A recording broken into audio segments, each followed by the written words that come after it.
और एक बात हमेशा ज़हन नशीन रखें, कामयाब लोगों के पीछे हमेशा एक अच्छी परवरिश के पीछे एक अच्छी फैमिली होती है और उस फैमिली को अच्छे वालिदैन तश्कील देते हैं और इसको कभी नहीं भूलना चाहिए। और वो रवैये डिपेंडेंट हैं कि हम आपस में बतौर मियाँ बीवी हमारा रिलेशनशिप कैसा है, हमारा मिजाज कैसा है, अंडरस्टैंडिंग कैसी है, समझदारी के साथ हम बिहेव करते हैं या नहीं करते हैं।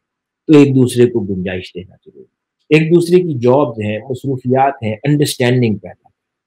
सारे जहां का काम सिर्फ ना तो खातून का ही जिम्मेदारी है, ना ही सारे जहान का काम आदमी की जिम्मेदारी। हर किसी को अपनी जिम्मेदारियों को समझना और अपने हिस्से का कंट्रीब्यूट करना।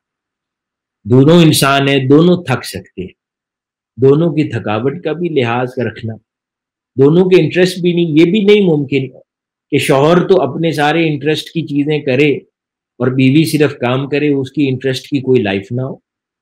तो उस चीज को भी मलूज़े खातिर रखना कि बीवी के शौक क्या हैं, उसको क्या चीज अच्छी लगती है, शौहर को अच्छी चीज क्या लगती है। तो फिर इक्वली दोनों के इंटरेस्ट को मलूज़े खातिर रखते हुए दोनों तरह की चीजें करना, ताकि दोनों के हुकूक एड्रेस हों और एक बैलेंस्ड नेचर की लाइफ आगे चले, जिसके ऊपर फैमिली की बुनियाद रखी जा रही है। एक स्टेटमेंट हमेशा ज़हन में रखा करें, ये निहायत ज़रूरी है मैरिज के इंस्टीट्यूशन के लिए।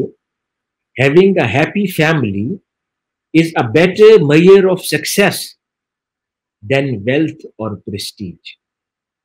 हम कई बार कामयाबी दौलत में देखते हैं, हम कई बार कामयाबी इज्जत और शोहरत में देखते हैं, जबकि किसी भी इंसान के लिए, मर्द हो या औरत, उसके लिए कामयाबी का पैमाना ये होना चाहिए कि वो चाहे छोटे घर में रहते हैं, चाहे बड़े घर में रहते हैं, वो खुश कितना है। कामयाबी का पैमाना आपस में ये होना चाहिए। जिस दिन ये हो जाएगा, हम खुद ब खुद अपने घरों में फ़र्क महसूस करेंगे।